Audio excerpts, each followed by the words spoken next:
Mga kapatid, mag-ingat tayo ngayon sa mga bulaang propetang kumakalat ngayon. Maraming mga kumakalat ngayon na balita sa social media na darating na daw ang Panginoon ngayong September 23, 24, 2025. Linagyan talaga nila ng oras at buwan at taon. Mga kapatid, hindi po totoo yan. Lumalaganap na po ngayon ang mga bulaang propeta. Wala pong nakakaalam ng pagdating ng ating Panginoon. Kung anong araw, buwan o taon na darating ang Panginoon. Tanging ang Panginoon lamang nakakalam niyan. Kaya maging matalino po tayo mga kapatid. Huwag po tayong maniwala basta-basta kung sino-sino magsasabi na darating na daw ang Panginoon. Huwag po tayong maniwala. Unti-unti na po ngayon lumalaganap ang mga bulaang propeta sa mundong ito. Dahil malapit na talaga dumating ang Panginoon pero hindi natin alam kung kailan darating ang ating Panginoon. Kaya kapatid, basahin po natin sa Bible para hindi po kayo maligaw. Dito sa Mateo 24:36-44. Basahin po natin. Ganito po ang pagkasabi. Tungkol sa araw o oras ng aking pagbabalik ay walang nakakaalam, kahit ang mga anghel sa langit o ako mismo na anak ng Diyos. Ang Ama lang ang nakakaalam nito. 37. Kung ano ang mga ginawa ng mga tao noong kapanahunan ni Noe ay ganun din sa pagdating ko ng anak ng tao. Verse 38, ng mga araw na iyon bago bumaha ang mga tao'y nagsisikain, nag-iinuman at nagsisipag-asawa hanggang sa araw nang pumasok si Noe sa barko. 39, wala silang kaalam-alam na mangyayari hanggang sa dumating ang baha at nalunod silang lahat. Ganyan din ang mangyayari sa pagdating ko na anak ng tao. 40. Sa araw na iyon, kung may dalawang lalaking nagtatrabaho sa bukid, maaaring kukunin ang isa at iiwan ang isa. 41. At kung may dalawang babaeng nagtatrabaho sa gilingan, maaaring kukunin ang isa at iiwan ang isa. 42. Kaya maging handa kayo lagi dahil hindi ninyo alam ang araw o oras ng pagdating ng inyong Panginoon. Verse 43. Kung alam ng isang tao kung anong oras sa gabi darating ang magnanakaw, magbabantay siya at hindi niya hayaang pasukin ng magnanakaw ang kanyang bahay. Verse 44. Kaya maging handa rin kayo dahil ako na anak ng tao ay darating sa oras na hindi ninyo inaasahan. Kaya mga kapatid, napakalinaw po ng salita ng Diyos na huwag po tayong basta-bastang maniwala. Gaya ng sinabi dito sa Mateo 24:36-44 na kahit anuman sino man, kahit yung mga anghel hindi alam kung kailan darating o babalik ang Panginoon.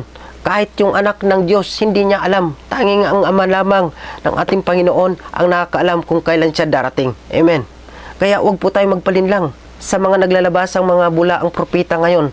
Kahit sino mga propitik dyan, huwag kayong maniniwala mga kapatid. Huwag kayo basta-bastang maniwala. Pag-aralan po ninyo kung kapatid, huwag po tayong maniwala sa mga propitik ngayon, mga propeta o sino man nagsasabi-sabi dyan. Kasi kahit nga ang mga anghel, hindi po nakakalam kung kailang darating ang Panginoon. Kaya maging wise tayo mga kapatid. Maging matalino tayo. Maging mapagmatyag tayo. Hingin natin wisdom and knowledge ng Panginoon na maunawaan natin at mabasa natin ang espiritong nasa Kanya kung sa Diyos ba yan o sa Diablo. Huwag po basta-basta tayo maniwala. Basahin po natin dito, atras po tayo sa 24 verse 4. Sumagot si Jesus, mag-ingat kayo upang hindi kayo madaya ni numan. Verse 5, sapagkat marami ang darating sa aking pangalan at sasabihin sila ang Kristo at marami ang kanilang ililigaw. Amen. Verse 6, makakarinig kayo ng mga digmaang malapit sa inyo. Nangyari na ito mga kapatid. At mabalitaan ninyo na may mga digmaan din sa malayo. Ngunit huwag kayong matakot, kinakailangang mangyari ang mga ito. Ngunit hindi pa ito ang katapusan. Amen. Verse 7, sapagkat magdidigmaan ang mga bansa at mga kaharian. Magkakaroon ng tagutom at paglindol sa iba't ibang lugar. Nangyari na ito mga kapatid. Verse 8, ang lahat ng ito'y pasimula pa lang ng mga paghihirap na darating. Amen. Pasimula pa lang pala ito mga kapatid. Verse 9, sa panahong iyon, kamumuhian kayo dahil sa pagsunod ninyo sa akin. Dadakpin kayo upang parusahan at patayin. Hallelujah. Verse 10, marami ang tatalikod sa kanilang pananampalataya. Kamumuhian at ipapahuli nila ang kapwa nila. Mananampalataya. Grabe. Verse 11, lilitaw ang maraming huwad na propeta. Ito na yun mga kapatid, mga huwad na propeta. At marami ang maililigaw nila. Kaya ito mga kapatid, maging matalino tayo dito.